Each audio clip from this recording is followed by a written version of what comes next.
This podcast is a member of the Voices of Wrestling Podcasting Network. Visit voicesofwrestling.com to hear the rest of our great podcasts, as well as show reviews, columns, opinions, and updates across the world of wrestling.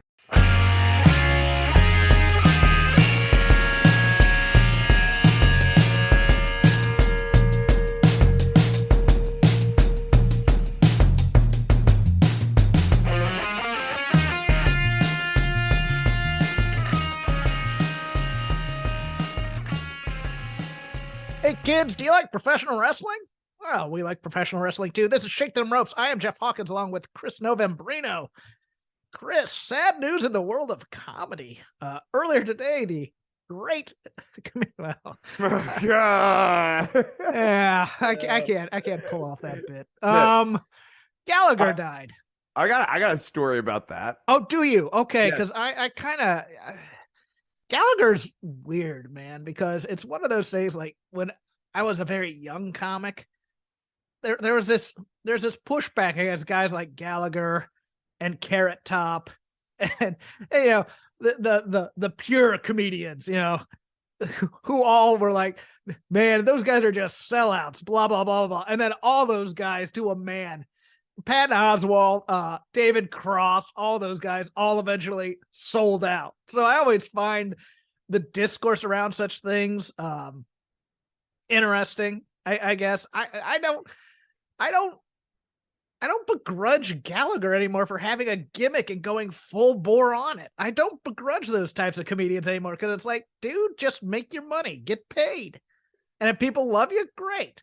But it's like slagging on a one-hit wonder because nobody else, they didn't have another hit. I'm like, dude, they had one more hit than I did. I guess that's a good thing. But I mean, yeah, I as I get older, I don't understand the Gallagher hate so much as, okay, you don't enjoy his stuff, but actively working against it always now seems weird to me. Okay, so I do understand the Gallagher hate, and Okay. I guess I'll make the case for it. Please do. In comedy, Because you and I were haven't, talking- I haven't watched. Let me state something else. I haven't watched a Gallagher special in almost 30 years, so I don't. So I guess maybe part of it is that I am of the age where Gallagher specials were heavily played on Comedy Central. Oh, and okay. I saw a lot of them, so I definitely have opinions on the content of Gallagher in terms of art value. So I heard what you were saying about, I can't begrudge anyone for making money. And I think, generally speaking, you and I are like, hey, people got to get paid. We don't want anyone to starve or whatever. I think that's a good value to have. But I think you can also say in the same way with music, like, I don't want anyone to starve. And if people can be successful as a musician, hey, that's great. I will say that you can acknowledge someone's financial success and also say at the same time that there's basically no art value to their content. And I'll go one step further with Gallagher in putting a point on the no art value thing. You and I were talking last week about comedy and how, like, comedy, this is off air, how comedy sort of divides into comedians who have a great delivery and comedians who have great material. Yes. And the truly great comedians are actually good at both. Your George Carlins, your Norm Macdonalds, these sorts of people. Great jokes, great deliveries, Letterman. The combination of the two.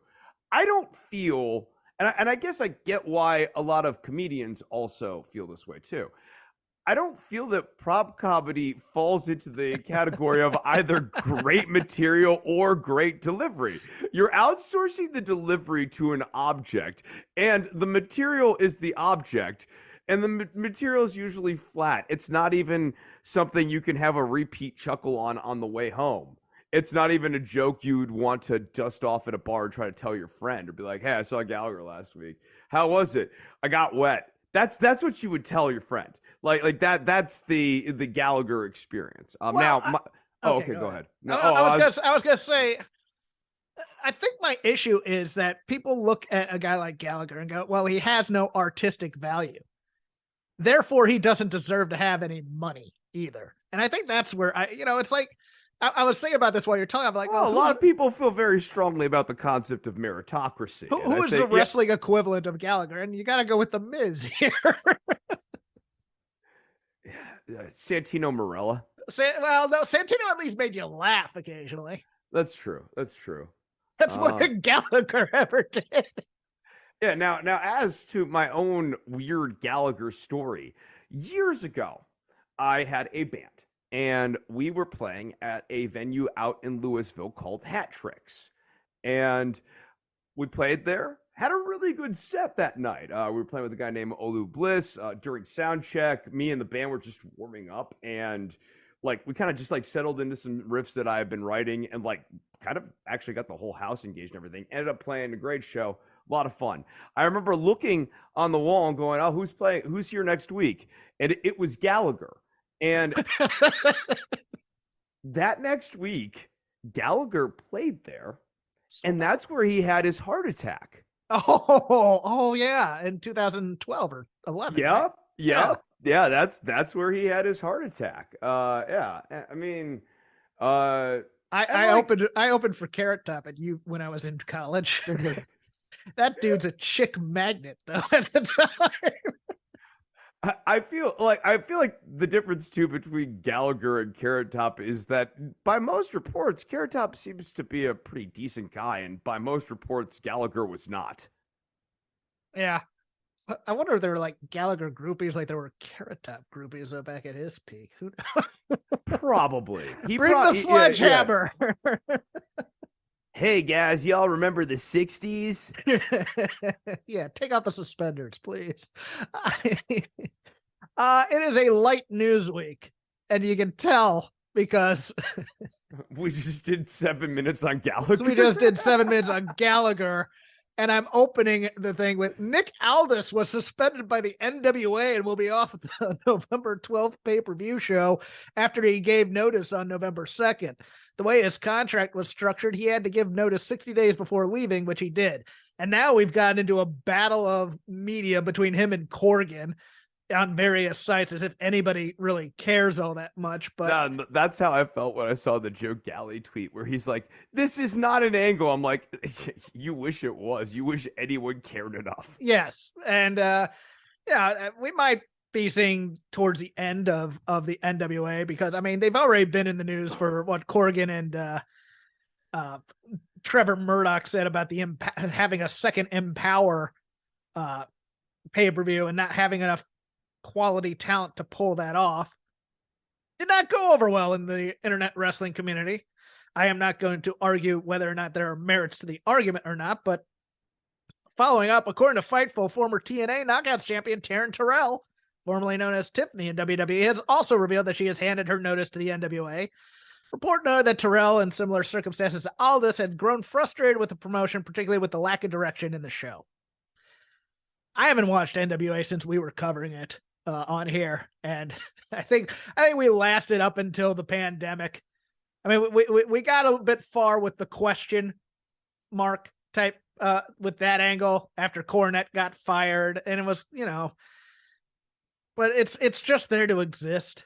But I've always found Nick Aldis interesting because that guy looks like a wrestling champion, and has since he was in his early 20s in TNA, and has never gotten a shot at really big time wrestling for whatever reason or not.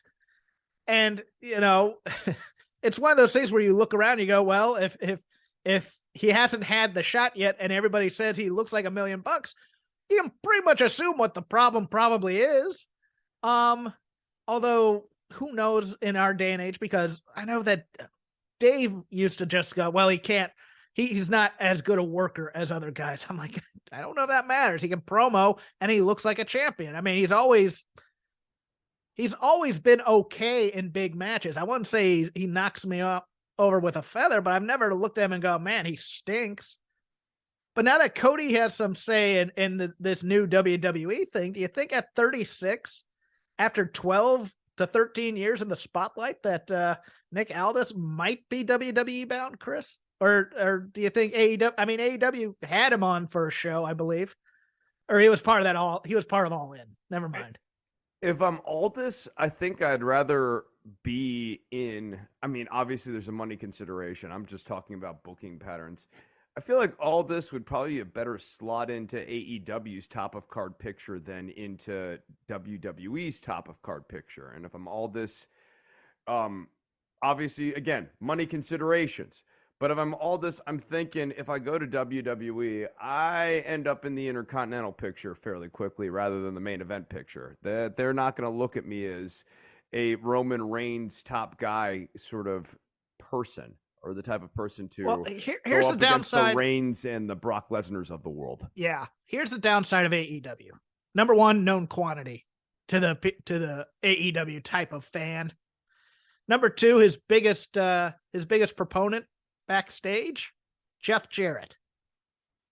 So, I mean, he could come in with the Jarrett types and do that, and he'd get heel heat, but he wouldn't get star heat. You know what I'm saying? No, I know. I think he'd get overexposed. The reason I said AEW is just that in my head, as I'm like looking at who would he be going up against at the top of the card, MJF versus Aldis as a feud has some real intrigue. Especially if you end up going with a babyface MJF. I could get into that because Aldis is a good promo. Yeah. And he would actually kind of like be able to be a little bit bigger than MJF and allow MJF to sort of work as the underdog and him to work as the bigger heel, veteran heel. Whereas I think in WWE, his challenge is just going to be being the undersized heel, trying to, get into the top of the card. Yeah, I could see a fresh coat of paint on him in WWE though. That's the thing that WWE does well, or used to do well, is they used to take guys. Fresh coat of paint is like Mr. Gentleman or something. Yes, yeah. I mean, I know we I know that's kind of derogatory, but at the same time, it's also true. WWE is where territory guys used to go, and sometimes they'd hit. Scott Hall with Razor Ramon, for example. Scott Hall was nothing in the AWA. I mean, he was a tag champ with Kurt Hennig, but he was always the guy with potential. He was always the guy, oh, look at him. Look at his body. Look, he's so great. He's jacked up. But nobody could put it together until he got Razor Ramon. I mean, I'm not saying, look, and Vince is no longer in charge, so maybe maybe Hunter doesn't have that kind of creative mind. But if I were Aldis, I might just want to go where I'm not as well known and possibly reinvent myself versus AEW, where I'm a known quantity and those fans are going to crap on me because they're like, well, he's not as good as so-and-so from Japan or whatever. Yeah, AEW, I'd basically say I need a good contract and a booking guarantee. Whereas WWE, you're going to get the money and you just sort of take your chances and see if maybe you can connect with a repackage. Yeah, see, look, for every Razor Ramon, there is a Gunter. Yes. Well, there's a Butch. I thought you were going to go worse. Like you're going to go, there's a TL Hopper or there's a, they could give Red like Rooster. Yes. They could give him a stuffed teddy bear and say, get that over and we'll see how he does. But yeah, I get that. I get your thought. The only other real news note was something from the Observer this week, which I found interesting, is that as things stand right now, there will be a number of independent shows over WrestleMania week based out of the Globe Theater, the home of PWG. As noted, PWG is not one of the groups that would be running, although they have been asked, but don't want to be a part of it at Last Word. That is very on brand with PWG. Tokyo Joshi Pro is one of the promotions that is in talks of running a show there. I'm telling all of you this now. If you come out for LA WrestleMania, add at least 45 minutes to whatever Google Maps tells you. The Globe Theater, not in the best of locations, but at least there's a parking garage there. And it is far more accessible to anything at the Staples Center. Or, I'm sorry, Crypto. Possibly the soon-to-be formerly cryptocurrency.com arena. I'm sorry. It's still funny a week later. It's still funny a week later, isn't it? It's still funny. Oh, goodness. rather than say anything at SoFi or whatever. So if you're making your plans, if you stay in downtown LA, which is a garbage dump in my opinion, and probably too overpriced, you'll be fine for shows at the Globe and at crypto at the crypt, as they call it. The big C versus SoFi. SoFi's in Inglewood. Inglewood ain't Charm City either. You might want to take your chances on mass transit if you wanted to do that, Universal City. But yeah, it's interesting that they may decide to start running a bunch of indie shows again for this WrestleMania now that things have opened up. I was kind of interested to see if AEW would counter program. They're not gonna, because they're too big now to do that, and that would really be slumming. But yeah, you'll probably have GCW at the Armenian Cultural Center some more, and probably so Pomona's been a big thing. And let me tell you all something about this. Pomona is about a 40-minute drive outside of LA. It's yeah. So anyways, I don't think you have any opinion on that, Chris. That's just something I wanted to add. No. Other than it'd be really fun to make a podcast called Tales from the Crypto. That's all about events that occur. Coming after this week. Good Lord. I apologize for all the pension funds that had crypto. I was like, oh my God. Yes. Join Chris and I for stock talk later. We'll talk about that. Comings and goings, really not a lot other than Mia Yim back on WWE television, aligning herself with the OC of AJ Styles, Luke Gallows, and Carl Anderson. I'm not a giant Mia Yim, I won't say fanboy, but I do like her.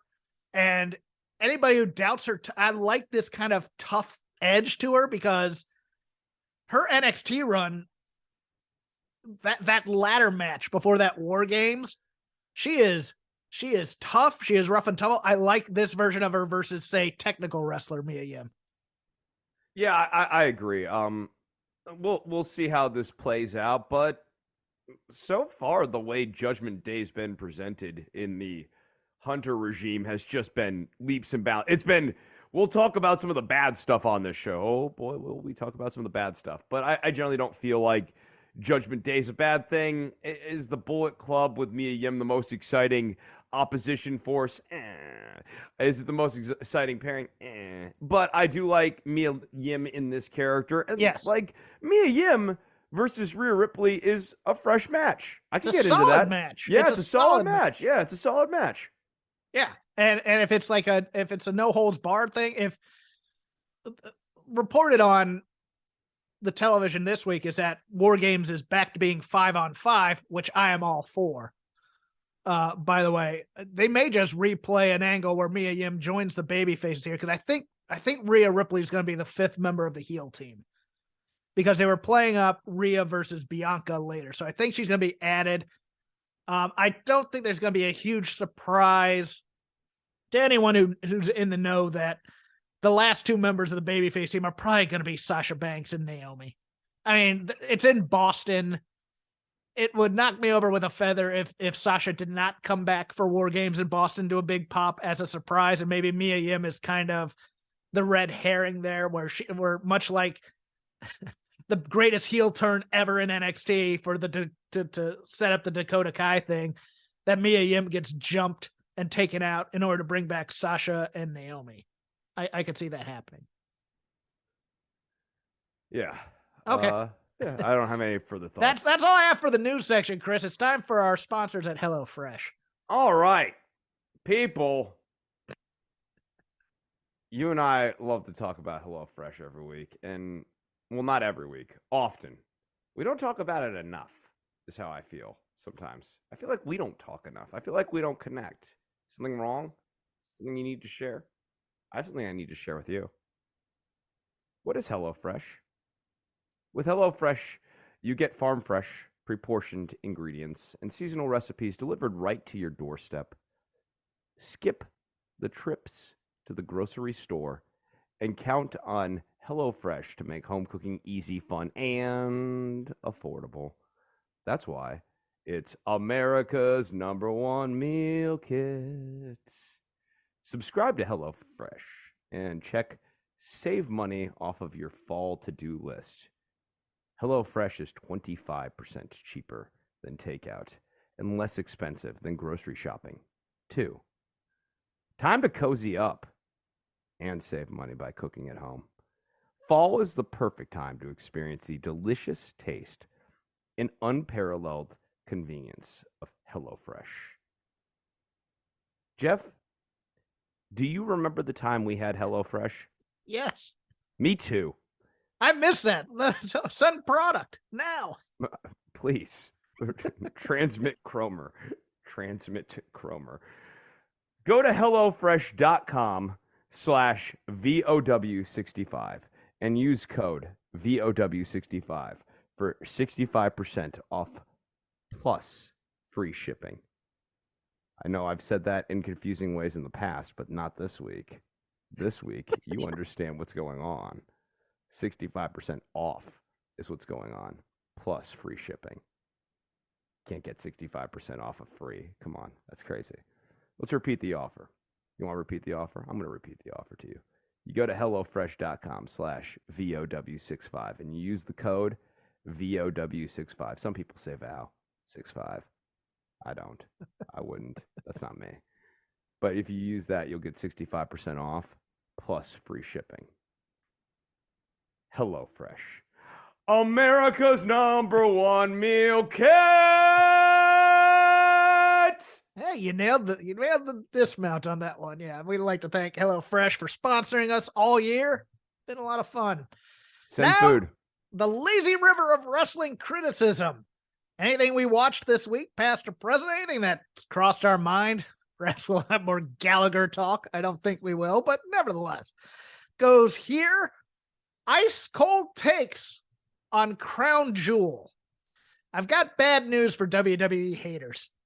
This is a pretty good show. A pretty good fun show, too. I have even more bad news for WWE haters. Logan Paul's a damn good wrestler. He's good, right? Yes, and he's a bigger star than a lot of your favorites. Want to know why?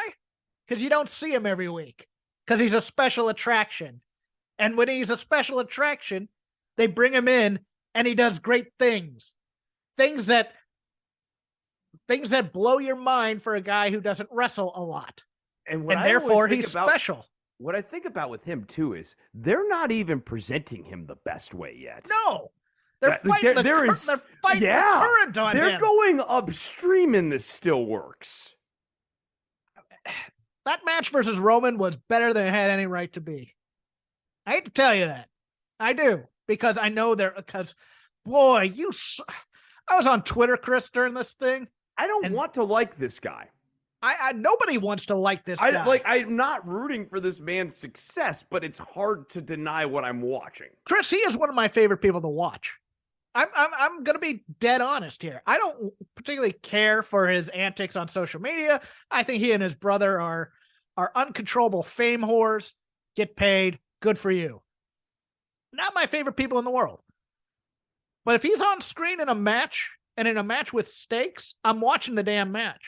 And I'd much rather watch him because you know that the match has stakes to it, as opposed to all these other builds that don't. And, it was a, well-worked 3.5-star match, blah, blah, blah. I don't care about that. I want stakes. I want a little bit of heat. And I just the other thing that blows you away is that this is a guy who doesn't have to go to these lengths to entertain. He is a multi-millionaire many times over. And he's doing this. He's doing it for clicks. Let's not bury the lead here, but he's doing it because you have to enjoy it in some way in order to put on these kinds of performances. And look, I know people get a little sand in their shorts when you say things like Rookie of the Year, because there's some guy in a Japanese promotion or whatever who's killing it right now. I get that. There's also Hook, if you wanted to go that far. And he's going to be out for a while because he got injured. It looks like he hurt either his MCL or tore his ACL or something. So that's a knee injury. That's going to be a while. We'll see if he's able to come back for WrestleMania. But Logan Paul's pretty good. Deal with it. Did I lose you, Chris? No, I'm here. Oh, okay. I got nothing. Oh, that's right. Yeah. I concurred with you already. I know. This is not Gallagher. I have no rebuttal. The other two matches I thought were really good were both the women's matches. I thought it was absurd that they took the tag titles off of Damage Control just to put them back on here at Crown Jewel, but I guess they wanted a title change here. I can understand it in some ways, but the match itself was very, very good. Especially, of course, Io Sky. I thought, and Asuka, they have great chemistry together. Just a great piece of business on Monday Night Raw. If you have not seen the translated version of that promo, and what have we said here for years, Chris? If you have foreign actors, let them cut the promos in their native language because you get the general gist of the promo without understanding a word they said. And they had a great piece of business on Monday Night Raw. And of course, the Falls Count Anywhere match between Bayley and Bianca. Look, Aunt Pam is fantastic. She's going to make you look like $1 million. Story of the match was a little ridiculous with the way that she was trapped under the ladder. Don't get me wrong. They do this. They overtell stories, but Aunt Pam's a damn good wrestler, even though she's not at 100%. I think that, like, seeing this translated segment between Io and Asuka, you get so much more value out of these stars by offering translations at the bottom. Well, WWE did not offer the translation. That was I know. Someone else put them there. And I'm just seeing it and watching it again as we talk here. It's like, wow, you would. I'm with you that, like, you sort of get it when they speak in their native tongue and you get the vibe or whatever, especially if you have a general sense of what they're going to say anyways. Put up translations on the screen. Like, find a stylized hire somebody who knows Japanese who can write it in real time. Yeah. I mean, you could do it in, or you can script it. I mean, right. No, that's what I mean. Script it. Yeah, script it. I mean, and even if they freelance a little off of what the script is, at least now you're offering better characterization for people at home. There's going to be a lot of talk about promos for me this week, so get ready for that. But Chris, it's your turn. Okay. Are we going to go to that place? We have to. Okay. It's like my brain can't really think about anything else. Chris and I, before we went to air, watched the Austin Theory cash in together. So that's what we're talking about. And I guess we're going to go there now. Floor is yours, sir. Yeah. Dear listeners, I wish we had captured some of this audio beforehand because this segment kind of broke me. I don't really know how to capture where my emotions were at. Let me recap the segment for those of you who didn't see it. So Seth Rollins comes out and he issues an open challenge. Cuts a babyface promo about being there 10 years too. Yep, cuts a babyface promo about being there 10 years. They're chanting his name, or singing a song. Thank you, Seth. All of this sort of thing. Nice job making all this money, Seth. And then Mustafa Ali, who is a face, but like now is like in this weird no man's land position of going up against Seth Rollins, is all like, I'm going to get that title off of you, Seth Rollins. You've been a real jerk to me. And people are like, we love Seth Rollins. And so no one cares about Mustafa Ali. But it doesn't really matter because Mustafa Ali gets jumped by Bobby Lashley, who is now a heel suddenly. Even though, like, the whole reason he's a heel doesn't make a ton of sense. But whatever, let's go with it. And he's all like, I'm going to murder you, Seth Rollins. You're the reason I don't have the belt because you were a heel and you screwed me over because I was a face. And Seth Rollins is like, ha, ha, ha, ha. Everyone's like, yeah, good job, Seth Rollins. You totally screwed this guy over. Like the morality here is deeply, deeply asinine. And so now Bobby Lashley makes his way down to the ring and he's getting ready to have his match against Seth Rollins. And before the match begins, but let us also remind ourselves that there was an open challenge here issued by Seth Rollins, which sort of implies that, like, I am ready for whoever's coming my way. Before this match begins, Bobby Lashley, quote unquote, cheap shots Seth Rollins during his open challenge and starts beating the crap out of Seth Rollins rather mercilessly outside the ring. He obliterates him. And then officials come out to stop the open challenge because Bobby Lashley has violated the spirit of competition or something. I don't really know. Who knows? Nobody really knows. It's one of the spirits that visits Ebenezer Scrooge during A Christmas Carol, doesn't it? Yeah. Generosity, goodwill towards all men, and then competition. And competition, yes. Honorable competition. Yeah, the ghost of Christmas competition, yes. Yeah. With like Olympic medals. Yeah, it's the ghost of the Winter Games. Yeah. So, Bobby Lashley gets pulled away somewhat, not entirely, despite the myriad of officials. This is important because the blocking needs to make no sense for later on. And out comes Austin Theory. And Austin Theory decides that he's going to cash in his Money in the Bank contract, which is good for a title shot for any title, mind you. And he's going to do it during Seth Rollins' open challenge. As long as he has time during a commercial break to think about this first. Right. and mind you, if he had just thought about coming out to answer the open challenge, he could have had a title shot mere minutes ago. Yes. He didn't actually even need to give up the briefcase for this title shot. You can sort of explain this away by saying, oh, well, he's a heel. He needs to take the easiest way to get to the United States title possible because he's not only dastardly, he's also stupid. And I guess that's something to work with. I guess that's what we're working with Theory, because Theory cashes in. He's not able to put away an obliterated Seth Rollins. The only good thing I can say about this segment is Bobby Lashley's offense, particularly if you watching it slightly increased speeds like 1.12 or 1.25, looks just absolutely devastating. It's a real delight to watch. But he's like the dominant one. He's the one sort of moving all the pieces around in this segment. Theory is trying to pin Seth Rollins. Can't get the win on Seth Rollins, even with Rollins obliterated. Can't win on A-Town Down, or when he's about to win on A-Town Down.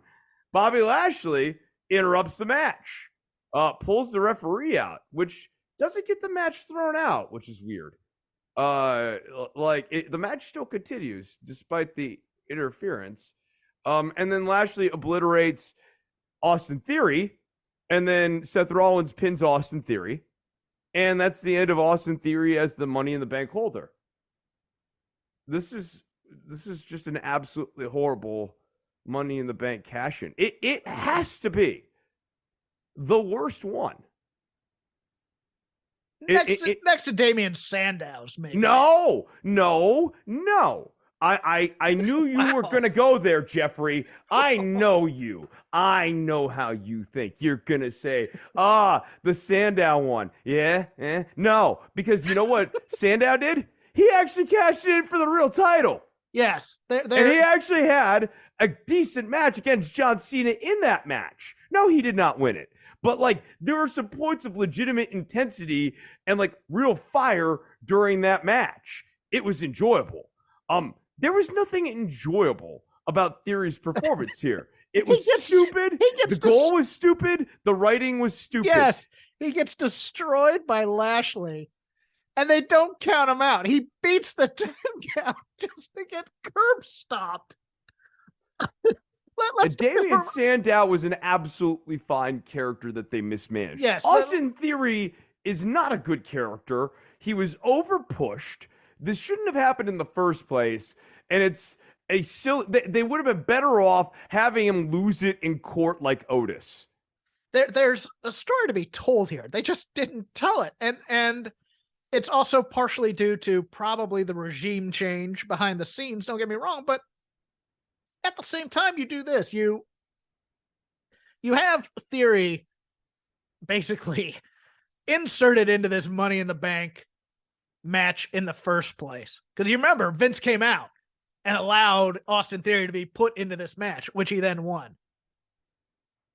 Okay, so we have established that the world title is pretty much the only title that matters in this company for the last 15 years, because we've so decimated these mid-card titles and these tag titles that they don't matter. We don't prop up any. We don't say kayfabe, hey, you win more money if you're the United States champion. We don't say you're the number one contender to the world title if you hold the secondary title as a single star. They have done nothing for these titles. But the one thing that would matter to Austin Theory is that this is the first title he won. So you could use that as a way of justifying why he would cash in for this title. You could also say, oh my God, Roman Reigns is such a powerful champion. I'm not sure I'm ever going to get the... Get ready, Ohio. FanDuel, America's #1 sportsbook, is coming to the Buckeye State. And to kick things off, you can get started with $100 in free bets as an early sign-up bonus. Plus, when you sign up today with promo code OhioSB, you'll be all set for when FanDuel goes live in Ohio. Then you can bet on all your favorite teams and all your favorite sports with $100 in free bets. Just download FanDuel's top-rated sportsbook app. It's safe, secure, and super easy to use. Ohio, this is your chance to get in on the action. Join today with promo code OhioSB. Make every moment more with FanDuel, official sportsbook partner of the NFL. 21 plus and present in Ohio. Bonus issued in non-withdrawable free bets that expire 7 days after FanDuel accepts its first real money sports wager in Ohio on 1/1/23. Unique user identity verification required. Offer ends on the go-live date. Restrictions apply. See terms at sportsbook.fanduel.com. Gambling problem? Call 1-800-GAMBLER. Chance to beat him at any time when he's weakest because the bloodline's around protecting him. I may have, and my time is running out because I have to defend this before the next Money in the Bank, whenever that is in July. Maybe it would be strategic of me to just go after a belt that's not the world title. You could tell that story too. I think that would have been a fine story to tell, especially backstage, where Theory starts realizing slowly that he's outclassed by people. That, like, he can't deal with the Brock Lesnar's and the Roman Reigns. He is the quote-unquote youngest U.S. champion ever or whatever, but that being young, he really isn't that good just yet. Yes, exactly. Continue. Sorry. Yeah, no, I think, and this realization of, okay, I have this briefcase, but what do I do with it, realizing that I'm not good enough to go up against the bloodline? That would have been a very interesting story to tell. Especially since he made overtures towards the bloodline that he was going to cash in on Roman Reigns at some point. Yes, it would be a great thing to do. Or you could have just had him go to court against Otis. Oh, yeah. I'm getting my briefcase back. Yeah, and then just the way that this match was structured, it's like, why is Bobby Lashley this upset about the U.S. title? He's upset about Brock. He's not upset about the title. I forgot. The best part about the Bobby Lashley promo, I glossed over it, is the part where he opens up with, I kicked Brock's ass on Sunday. Like, no, you didn't. You lost. You lost. On a fluke. You got rolled up. I had a moral victory against Brock Lesnar. I didn't get F5'd. Yeah, like, oh, good, nice. I never tapped. Okay. I came close to winning. It wasn't an embarrassing blowout. Like, okay, Bobby. It's like in politics when you're in either a deep red or deep blue, and then you put up a person you really like. Oh, he didn't lose as badly. He got 38% of the vote. Yeah, but that's usually plus 60. The logic here. We need somebody in there going, okay, tell me the story you want to tell. Okay, here's why that story doesn't work. And they don't do this. They just go, well, this was creative, and we'll put it on national TV, and we wonder why our numbers are going down. I'm just like, I'm going to go kind of quick and then in detail as we go along here. But it was a heavy promo week on the shows. We just went over the Io Asuka one. Good promos. MJF was outstanding, and I loved the framing of it as being taped on the Pardon That Take podcast type thing. It's more of that kind of thing that they did with 60 Minutes last week with the Byron thing. It's just a creative presentation of how to do a story, and I appreciate that for what it is. And MJF is, of course, spectacular. The Xavier Woods had a great promo, I thought, on Raw, because Xavier Woods is a guy who has outkicked his coverage. That is a guy in the Vince era who would have been cut if they hadn't have come up with the New Day, and if they hadn't eventually because originally the New Day failed as well when they were doing the we're not going to be your stereotypical black wrestler type of gimmick where it was kind of like they were angry as opposed to playful. But even before like I just remember when they did the original church choir promos, we all just went, oh God, this is going to die a death because it's so stereotypical. Well, we were wrong about that. And now the New Day is multi-millionaires many times over. But I thought Xavier Woods especially had a nice fiery promo about his history and stuff like that.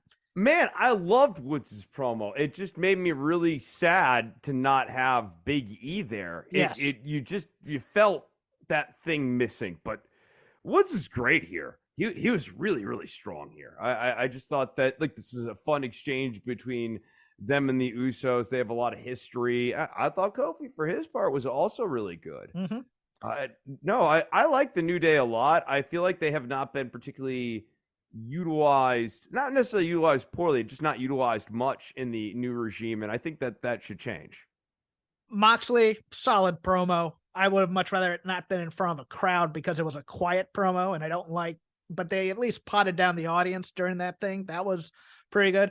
Bad promos, Jeff Jarrett. Don't wind me up, just doing the whole, oh, we're actually in a television show and he's going to pick on the PAs or whatever. It's like, oh, God, and don't wind me up. And you just like it sat in with me. Normally he has his catchphrases and Jeff Jarrett does the same catchphrases. And his original catchphrase that he put on a t-shirt was "Don't piss me off." Yes. and they can't say that, I guess, now, or they trying to play coy on the swear words. Well, I don't know because another pretty solid one, even though it was short, was the Stokely Hathaway taped promo from I think it was New York City where it's like you're guilty of dick riding without a license. Chris, I am so happy that dick riding requires certification now, that it takes training, and that we're using union riding. There's like a lot of weird 3D chess stuff going on with some of these promos, though. Yeah. Like Moxley doing the promo, and you see Regal making the weird grimaces and the faces, and I just like it. It feels like we're all a beat ahead of this. Yeah, a little bit, but and that's unfortunate because, like, I think maybe the key to great success with this story is it's like the heist of the century. Yeah, play it straight. Yeah, and make the knife feel really, really brutal when it goes in the back. Yeah, I mean, I still think there's a chance that the firm that they're going to get turned on by MJF, and it's all going to be part of the master plan. But right now, it just feels like, oh God, they're really playing up that the firm is in on it type thing. Then we get to the Saraya promo. This is bad, and there's no other way to put it not because of the delivery. The delivery was great. The material was piss poor, and it actually did more to harm this women's division that needs all the help it can get. Now, let me put it this way: if she had just stopped the promo as this is bad news for Britt, that part of it, cut it off, great. And now we have mystery going in there, but she kept talking. And what happened was what happened in, let's say, Impact Wrestling for a number of years when a WWE star would come in there and start talking. She buried the women's division. She came in there and she said that that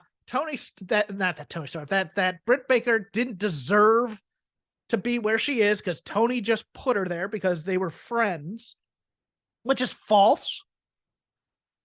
She came in there and said that the only people Britt had beat were all of QT Marshall's students. That was false. She's beaten some very talented women in that division. And then she goes on to basically say that she was a much bigger star in WWE because she got to play the sold out O2 Arena and Madison Square Garden.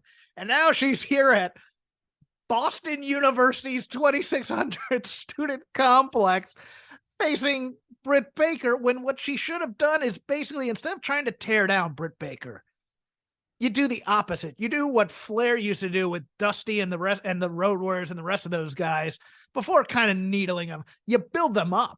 You say that they are here because they are the best talent in the world. And I came here to fight the best. You know, you can lay it on a little thick if you want to, and then kind of be snarky about it. But if she had built up this women's division and how Britt was one of the top stars in it, it would have gone a lot better, especially with the crowd who sensed that Saraya was dumping on this women's division. As, oh, you say this is your house, this is my house, and Britt even brings it up in her part of the promo. Chris, this thing was, I don't understand. I don't know how you can go on with Saraya as the babyface and Britt as the heel in this feud anymore.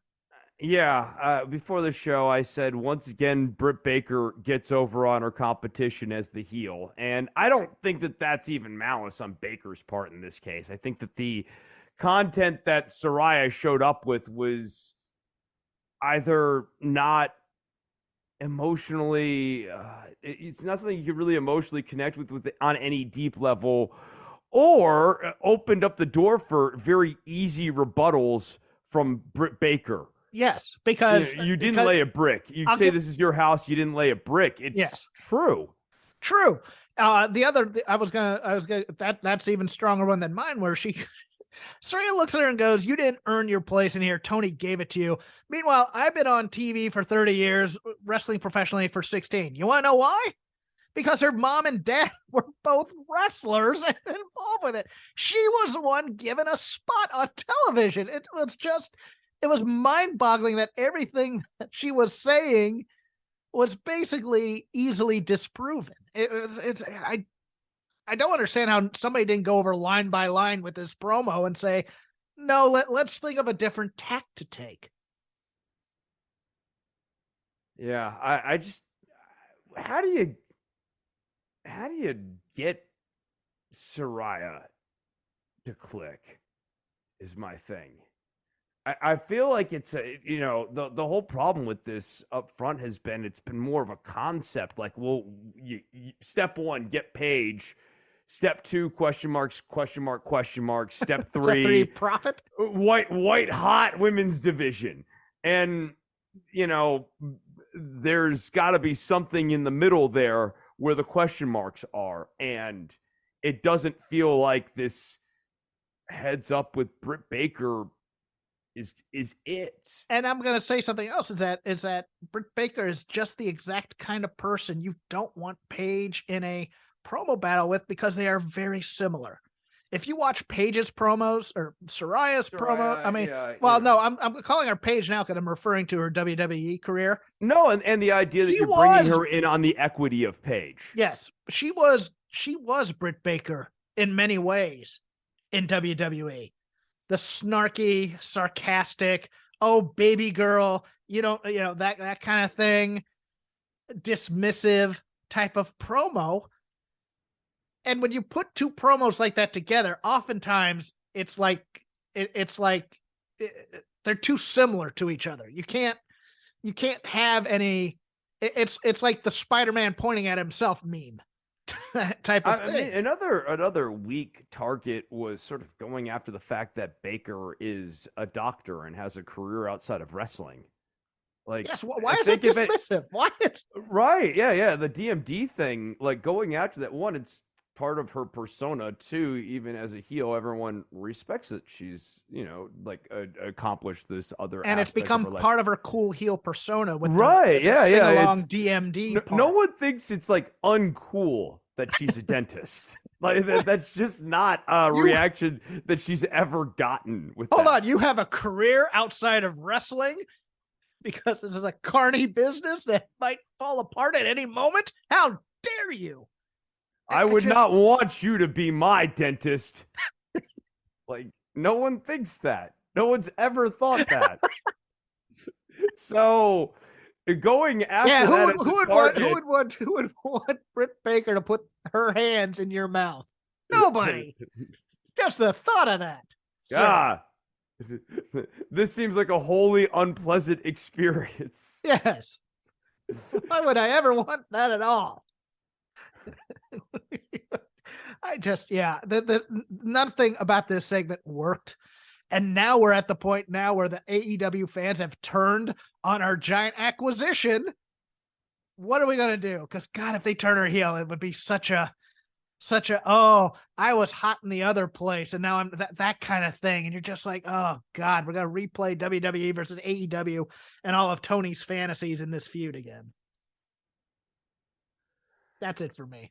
Yeah, that's all. I mean, a lot of like AEW to me really does sort of feel like booking for Tony, rather than like booking for booking for money, shall we say? Yeah, I mean, we're gonna get a lot of. It feels like a lot of these matches. We still don't have a complete card, by the way, for Full Gear, and it's in a week now. And we don't have the full card, but it feels like it's just going to be a lot of guys in a lot of multi-person schmozzes as opposed to built-up feuds. Wardlow and Joe. Wardlow and Joe was about to bring up. So yes, go on, please. Yeah, Wardlow and Joe. I don't know. Like, Wardlow really does feel cooled off. I don't care that he said I'm going for every single title. If anything, saying that with Joe behind him. Makes him a moron. But boy, did AEW do a fantastic job capturing this betrayal moment, huh? Oh yeah, because they didn't take those cards at all ever. No. You have Hobbs, right? You have Hobbs out there. You go to the split screen. Like what they wanted to do is have the split screen on there. Yeah. And then in the split screen have Joe hit Wardlow with the belt and have that be captured. But the way it actually was presented in the final product, all we see is, oh God, what's happening? And then cut to Wardlow on the ground, Joe standing over him. We don't ever see the belt hit. Yes, and here's another plot hole that they haven't quite addressed. So Wardlow says he's going after every title in this company. Joe is the Ring of Honor television champion. Is Ring of Honor a separate company? Because that would be the best if Wardlow goes, I didn't mean you. Technically, you're Ring of Honor. I don't care about your secondary titles. There's just the four-way with the Jericho. Joe does seem really stupid thinking that he'd be the priority item here, right? Yes. And they just came together as a team like 2 weeks ago, and we're already breaking them up for them. We're breaking up. Why would they talk about that? Like, why would there at least be a promo that, or like, a segment next week backstage where Joe's like, "Hey, what you said last week, that doesn't involve me, does it?" I took that kind of personally, and I hit you. That might have been a bit premature. Well, no, I mean, now it's too late, obviously. But would you like a gift card to Macaroni Grill? Because I feel really bad about this. Well, it's one of the other things where it's like, you know what this has become? This has become WWE's ruthless aggression angle where nobody has friends or allies. It's just everybody's going to turn on each other at any given time because that's the only way we can come up with some sort of conflict. It's also like in place of real characterization, we just have people turning on people and like that's their character. He's the guy who betrayed the other guy. So let's see. Yeah, exactly. It's like we're becoming a company of Paul Orndorffs and Big Shows. It's just, we'll just turn on everybody every week because, the title's the only important thing. I mean, they've already kind of screwed up what was kind of an interesting story with Chris Jericho going after all Ring of Honor champions. Sammy Guevara's never had a Ring of Honor title. Daniel Garcia should be in this four-way. That would be at least interesting and at least go with the story. But instead, I think you're right. Tony's booking for Tony right now, and he's trying to pop a audience from week to week as opposed to build the feud for the show, and then let's announce the card. And have them feud and have them build and have them cut promos on one another as opposed to one feud with a couple of really good promos. And then everybody will find a way to get on the undercard. Like, I'm sure we're going to have like 20 we're going to have like a 20-on-20 with the best friends and the Death Triangle, and the House of Black will probably be involved in it or something like that. It's like, okay, great. Everybody gets a trophy because everybody likes each other, as opposed to really thinking about this card from top to bottom, getting the matches out there, and then building them for the 4 months you have in between pay-per-views. You realize if Wardlow goes belt hunting in this company, it's going to take him like 2.5 years. There's so many different titles. Well, we just had a belt hunter gimmick too with Kenny. Right. And we have a belt hunter gimmick with FTR, even though they can't ever seem to get a AEW tag title match. They can get everybody else's tag titles. What good is belt collecting if the belts don't matter? You know, we have Nyla Rose, who is the TBS champion in absentia because she took the title. For the problems we obviously have with the over characterization done in WWE and sometimes the reductive characterization done in WWE, it's reductive and deliberative. And AEW for me is showing the other side of bad characterization, which is like autopilot characterization. Yes. Sort of get yourself over characterization and stuff. You just get this very, very variable quality rate. Some stuff clicks. You get stuff that's landing above average, like the Acclaimed.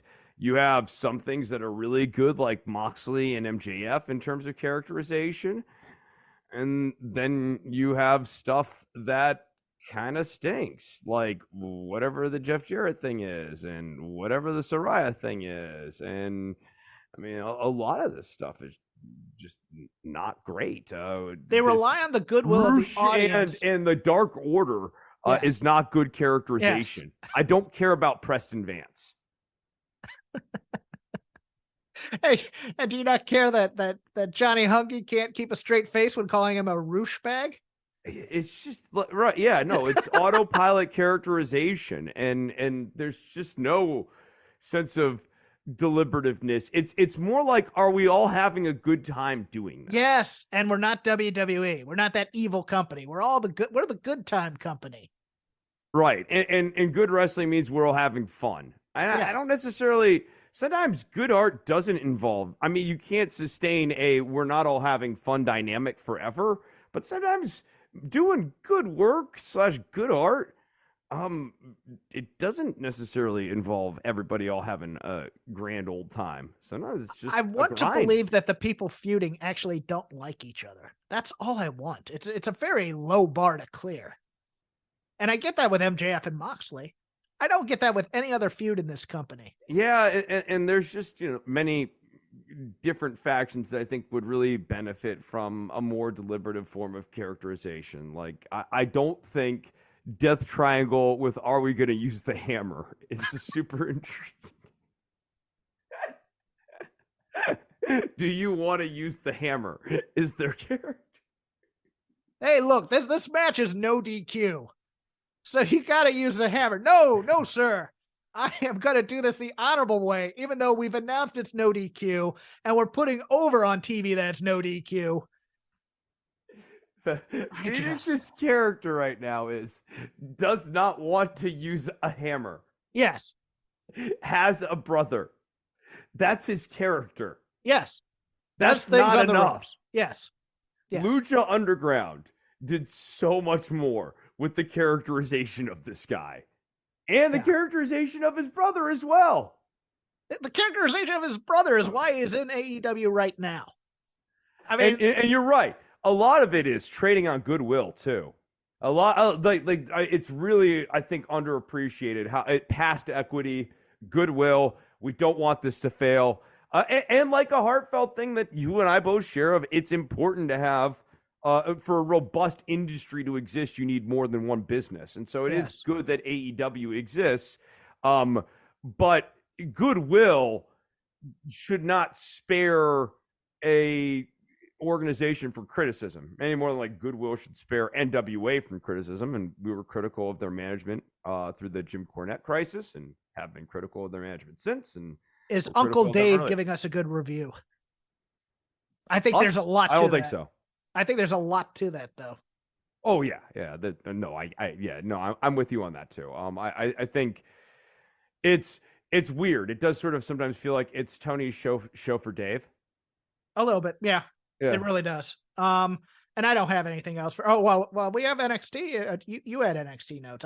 I watched. Yeah. Okay. So like of the 3 shows this week, but covering my head as I say this. Yes.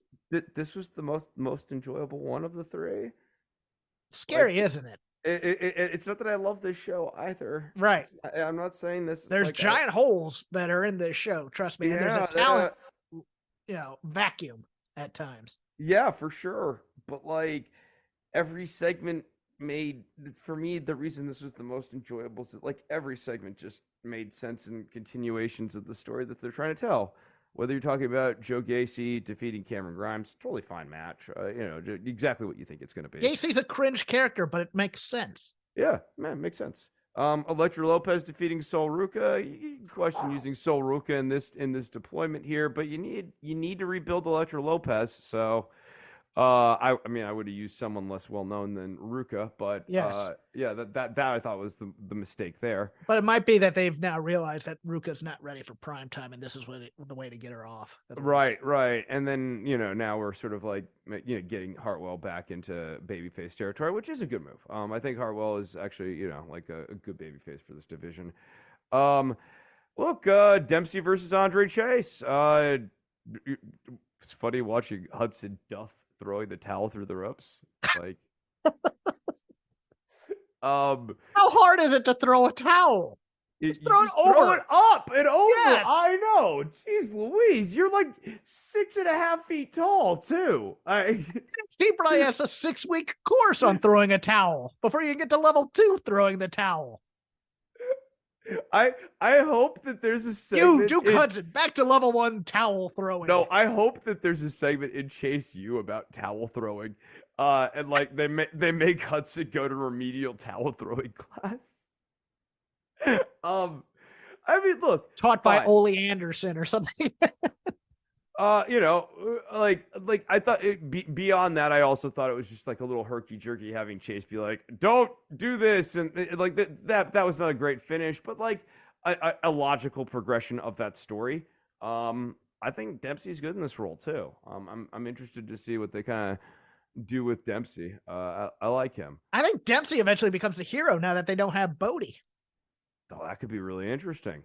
And that Duke's the false prophet, and it's actually Dempsey who's the good guy. Or what if they? Well, see, the less interesting one is if they make Duke the hero. Yeah, no, for sure. Because Duke Hudson, look, I like his size. He just hasn't shown me anything. No, the stuff that he's best at's like he's like comedy goofball, and I don't, I have questions about the tread on the tires of that thing. Stacks versus Hank. Hank works for me. I'm sorry. Right? I know. I was about to say, like, I'm covering my head again. This I was not expecting much. This was better than what I was expecting. If you had told me we're gonna bring out a security guard, and we're gonna call him Hank, and he's gonna get over by being Hank, you go, you're stupid. You're an idiot. Nope. His fire's good. Yeah. His fire's good. And Lorenzo and the dynamic with him and D'Angelo, it's interesting. It's dimensional. Well, it's wouldn't say it's like it's two mob bosses who don't like each other, which is very interesting. Yeah, but there's also like a weird love too. Yeah. Like Tony does. It's like Tony wants to be like the mob boss, but like I think he's slowly realizing that Lorenzo's actually his friend.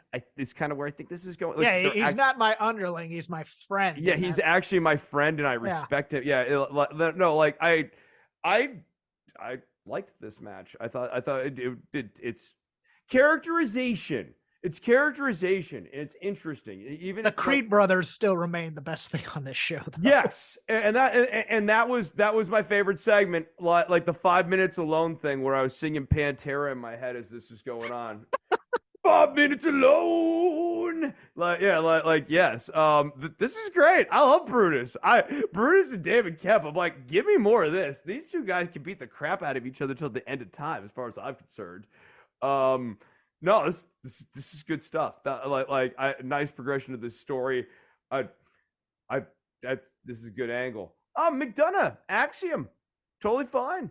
Rebuilding McDonough has been a very interesting challenge. I think they've met most of it. I mean, yeah. It's like, I don't like the crazy part of the McDonough character because I think that's stupid. But being vicious, I'd rather him be sadistic than crazy. Yes. And then Carter and Chance. I mean, like beating Stark and Lions. I think I would be more like, you knew where this was going. Yes. But one, the crowd like is not into Nikita enough to where they were booing Zoe. They made the wrong casting choice. Yeah. Nikita needed to be the one to turn. Yeah. And I don't mean in a swerve way. I mean this entire time, because people kind of want to boo her. Yeah. They don't want to boo. Zoe Stark has too much goodwill, especially after the whole EO thing where it's like, why are they presenting her like this? Blah, blah, blah. She's inherently more likable than Nikita Lyons. And it's not that Nikita Lyons is bad. No, Nikita Lyons actually would be a really great monster heel champion. Yes, she is built like a monster heel. And she's athletic, and like you could totally the slower heel style would really showcase some of her more athletic moments that like really do look dominating. She's Nia with a little bit more talent. Yeah. I'd say more than a little bit more. Yeah. She got much better mobility. Yes. Yeah. Definitely. Yeah. No. I'm. She's not killing her coworkers. No. To our knowledge. Yeah. I mean, actually, if anything, from what we've seen, like a lot of times the kicks are badly captured on film and look better in person, or from different angles and stuff. So no, like I actually think Nikita stacks quite favorably to Nia, and that's where she should be cast. And it's like, yeah, like Zoe. I mean, if anything, she kind of feels like at this point for this division, kind of like almost like a top babyface type. Like, you know, like she should be the one who is sort of the banner holder for the division, going up against the ingrates of Toxic Attraction or whatever. It's like, right. Her and Alba Fire should be like friends. Agreed. Yes. Yeah. No, I think this is a miscast. I think they're gonna come to that conclusion sooner than later, I think. Yeah. I mean, and that could result in a really interesting double turn. Yeah. I mean, I like Alba Fire a lot. She's better as a heel, but there needs to be more than one babyface here. And there's no offense to Carter and Chance. They're a great tag team, but I mean, in terms of a solo star, you need a 1 and 2. You don't just need a 1. And I think and Nikita's just not the top babyface. No. No. As we just discussed, I think there's a really interesting case for her as a top heel, but she's just, her style is not enough to be top babyface. You need someone like Dakota Kai, not like 5 years ago or whatever. Is the type of kind of character you need as top babyface. Bailey, Sasha Banks, a little smaller, more athletic, want to do high spots. Io Shirai, like these are your top babyface types for this sort of organization, especially in a land populated with Toxic Attraction, Mandy Rose, like the quote unquote not great worker or whatever. Nikita, I mean, like, part of the problem with her as a top babyface is like, who are you bringing in as the monster heel for Nikita Lyons to go up against? Yeah. Lash Legend? Not yet. Right. No, I know. There's no one on the horizon. And it feels like that Zoe Stark is what they wanted Sol Ruka to come in and be immediately, and she's just not ready for it. So why do that right now? Just leave Zoe as a babyface. It's a little baffling, but we'll see how it goes. Yeah, no, hypothetically, right? Like if Zoe was like, I could see Zoe as a top heel in this division. Like she'd be a really fun heel champion, like a super intense Zoe Stark, just like a super intense bully in terms of killer. Stretching people. No nonsense killer. Yeah, but yeah, kind of like a Serena Deeb type. Yeah, very much so. But that's all the time we're going to give to Shake Them Ropes. You can follow me on Twitter still.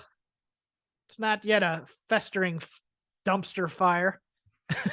At Crab, Rapid speed though, huh? well, I'm optimistic. At Crap Game 13. Yeah. That's I always say that about you, Jeff the Optimist. At Crap Game 13. Why don't you do your plugs while I recompose myself? Instagram.com/Dr_Nove. DOCTOR_Nove. You can find my Patreon, patreon.com/DWATG, where I am putting up stuff from the EP that will be coming out. We are actually now earnestly in the mastering phases. Like, mastering is occurring. I have heard passes on these tracks. I'm really excited. So EP will be out probably. I think I might do like New Year's Day or something as like the official release, but I'll have maybe an advanced copy up there. Patreon.com/DWATG. Basically right now, if you sign up, you can hear it all for free, because I haven't put out an episode, Don't Worry About the Government, in a minute, but I will. Bucket Show's all I ask for that. And I'm on Twitter, but like that's also going to be sacked off at some point, and that's at DWATG. That is not long for the world. We'd like to thank HelloFresh once again. Use code VOW65 for 65% off and free shipping. Next week, Full Gear preview. Plus, Jeff's going to Vegas. And as I always say, quoting my dear friend Jeff Hawkins, stay positive, people. Jerk.